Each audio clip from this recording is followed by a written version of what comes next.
집으로 돌아가는 길은 논둑을 타고 마을 끝으로 나아가 다시 신장로로 나가게 되어 있는 길로 택했다. 동네 가장 안쪽이 우리 집이라 신장로에서 집으로 오려면 고살들을 돌아야 했다. 어린 시절 추운 겨울날 해저물역에 고살길에 들어서면 집집마다 풍기던 밥 짓는 냄새들, 흙담 아래 눈밭에서 아이들이 모여노는 소리, 어느 집에서 싸움이라도 나면 모두들 달려나가 말리고 달래느라 왁자했던 그 길이 너무 조용해서 나는 무심코 아버지에게 물었다. 저 집의 고창아재는 잘 지내셔요? 아버지는 고개를 들어 내가 가리키는 집을 바라봤다. 죽었다. 한 고사를 돌아 나는 다시 물었다. 고부아재는? 죽었다. 고사를 돌 때마다 나는 물었다. 도산아재는? 죽었어. 소성아재는? 죽었제. 하만아재는? 죽었구나. 아버지는 담담히 죽었다, 죽었지, 죽었구나 라고 짤막하게 대답했다. 죽은 사람들을 호명하다 보니 우리 집 앞이었다. 대문 앞에서 아버지가 걸음을 멈췄다.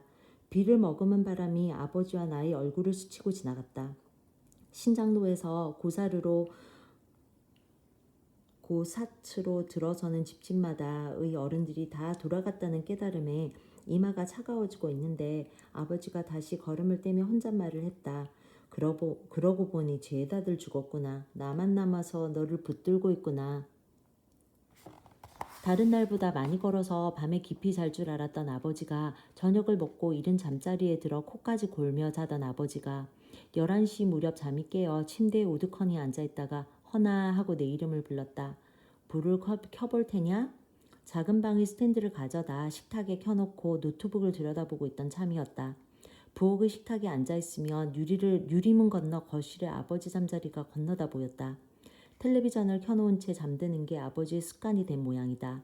의사가 일러준 잠에 잘 드는 방법 중 하나엔 텔레비전을 켜놓고 자지 않는다도 있어서 나는 아버지가 잠에 든 것 같으면 맨 먼저 텔레비전을 끄곤 했다. 아버지 잠이 깬 것, 몸을 움직여 침대에 앉아있는 것을 지켜만 보던 나는 아버지가 부르고 나서야 노트북을 덮고 아버지 곁으로 가면서 침대 머리맡의 수면등을 켰다. 저것도 켜라. 아버지는 거실 전체를 밝히는 스위치를 손으로 가리켰다. 무슨 일인가 싶었으나 나는 아버지가 말하는 대로 거실 스위치를 켜고 수면등엔 다시 껐다. 갑자기 환해진 듯해 눈이 쉬어서 나는 눈을 감았다가 떴다. 아버지의 잠옷 단추가 2개는 풀어져 있었다. 물 마실래요? 물어도 한참을 가만히 앉아있던 아버지가 나직한 목소리로 너는 언제 가냐 물었다. 가야지. 보내야 되는데 함께 있으니 좋아서. 인자는 가보거라. 나는 괜히 눈자위를 꾹꾹 누리며 아버지를 바라보았다. 베개에 눌린 흰머리, 수분이 빠져나간 메마른 얼굴, 실핏줄이 툭툭 붉어진 손등. 며칠 전만 해도 내 가슴을 콩 소리나게 놀라게 했던 아버지가 지금은 여느 때와 같아 보였다. 내 말을 네가 좀 적어줄 테냐? 벽시계를 보니 자정이 다 되어가고 있었다. 밤이 깊었는데 오늘은 그만 자고 내일 하면 어때요? 생각날 때 해두어야제. 오후 들어 날이 흐려졌지만 비가 오지 않았다. 아침의 태풍 예보가 비켜가 다행이라고 여기고 있었는데 마당 쪽에서 바람 소리가 거칠어지고 곧 빗소리가 후드득 들리기 시작했다. 이 기척 때문에 아버지가 잠에서 깬 것인지도. 비가 오네 아버지. 주위를 돌릴 생각으로 건넨 말이었으나 아버지는 네가 좀 적어두라고 재촉까지 했다. 나는 식탁에 노트북을 가지고 와서 새 파일을 만들고 아버지 말을 받아 적을 준비를 했다. 아버지의 나직한 목소리가 자꾸 후드득거리는 빗소리에 뒤섞였다. 아버지는 빗소리를 듣는 사람처럼 잠시 말을 끊었다가 다시 이어가고 있었다. 첫째, 승엽이에게 내 외투와 나무괴짜 간의 편지들을 남긴다. 집을 떠나 첫 월급을 받아서 내게 사준 외투를 아주 오래 잘 입었다. 동생들에게 너를 아버지로 생각하라고 했던 것이 후회로 남는다. 그동안 네 어깨가 얼마나 무거웠을 것이냐. 내가 더 일했어야 했다. 내가 해야 할 일 반은 네가 했구나. 내 자식인 것이 항상 든든했다. 둘째, 홍이에게는 북하고 북채와 전축을 남긴다. 북은 수리하고 북채도 잘 닦아두었다. 네가 내가 좋아하는 것을 아껴주어서 항상 내가 따뜻했다. 나를 서울 장충동에 있는 국립극장에 데려다 주었을 때 참 좋았다. 소리를 재미나게 들으라고 전축을 사다 줘서 내가 여태 귀호강을 했구나. 셋째에게는 시계와 술 한 병을 남긴다.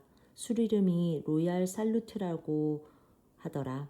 내가 몇 년 동안 내리벼 숨의 특 등급을 받았을 때 기분을 내서 사둔 것을 여태 잊고 있었다. 치과 치료비를 나 몰래 네가 낸 것은 네가 잘못했다. 그것은 내가 하고 싶었다. 네 불같은 성격을 내가 아는데 고분고분 형을 따라줄 때마다 감사했다. 너는 헛간에 세워둔 새 자전거를 가져라. 하다가 아버지는 무릎에 노트북을 내려놓고 자신의 말을 받아 적는 나를 응시했다. 너라고 하면 안 되겠구나. 넷째 허니라고 고쳐라 했다. 넷째 허니에게는 헛간에 세워놓은 새 자전거를 남긴다. 너와 함께 자전거를 타려고 새 자전거를 사놓은 지 3년이나 되었다.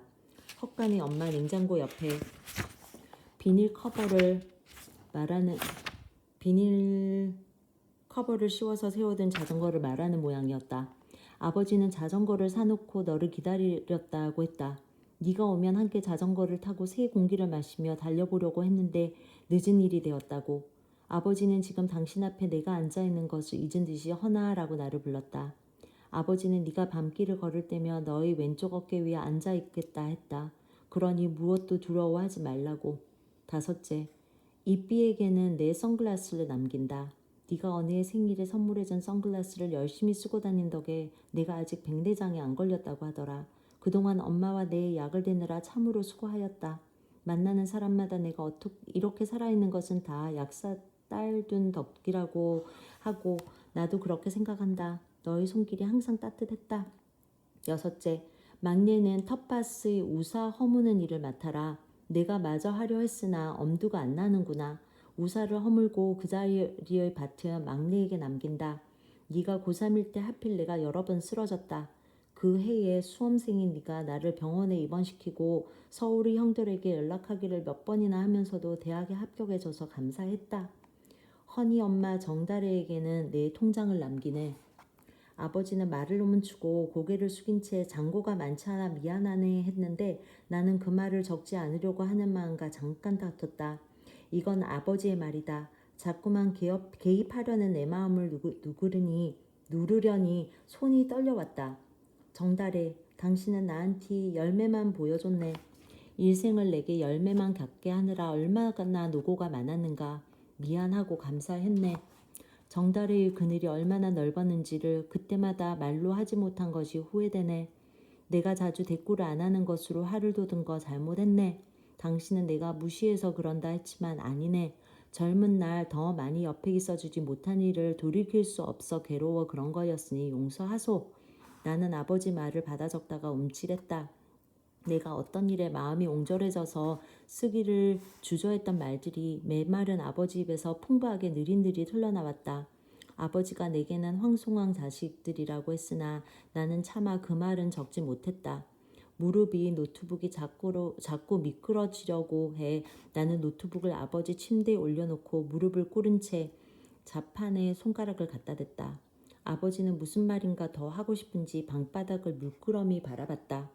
나는 아버지의 말을 놓치지 않으려고 귀를 세우고 기다렸다. 아버지가 뭐라고 낮게 웅얼거렸으나 마당의 바람 소리가 세지고 빗소리가 훅 들이치고 창문이 흔들리는 소리에 섞여버렸다. 뒷마당의 사위어가는 머윗잎들이 거칠게 한쪽으로 쏠리는 소리가 들렸다. 한참 만에 아버지가 어렵게 무슨 말인가를 했으나 알아들을 수가 없었다. 예? 나는 침대 위에 올려놓은 노트북 자판에 두 손을 내려놓은 채 아버지 옆으로 바스닥 다가앉았다. 뭘 하셨어요? 내가 아버지의 말을 받아 적는 일에 이렇게 간절해져 있을 줄이야. 불현듯이 나는 깨달았다. 내가 딸에게 아버지 얘기를 전하려고 쓰고 있다는 것을. 아버지와 나 사이에 침묵이 흘렀다. 옆 마당에 떨어진 감나무 잎새들이 비에 쓸리는 중인가 보았다. 빗소리에 수수수 나뭇잎 쏠리는 소리가 섞여들었다. 비에 진 나뭇잎들이 마루 근처까지 쓸려왔을지도 모를 일이다. 고개를 수그리고 있던 아버지가 힘을 내서 메마른 입술을 달싹였다. 살아냈어야 라고 아버지가 말했다.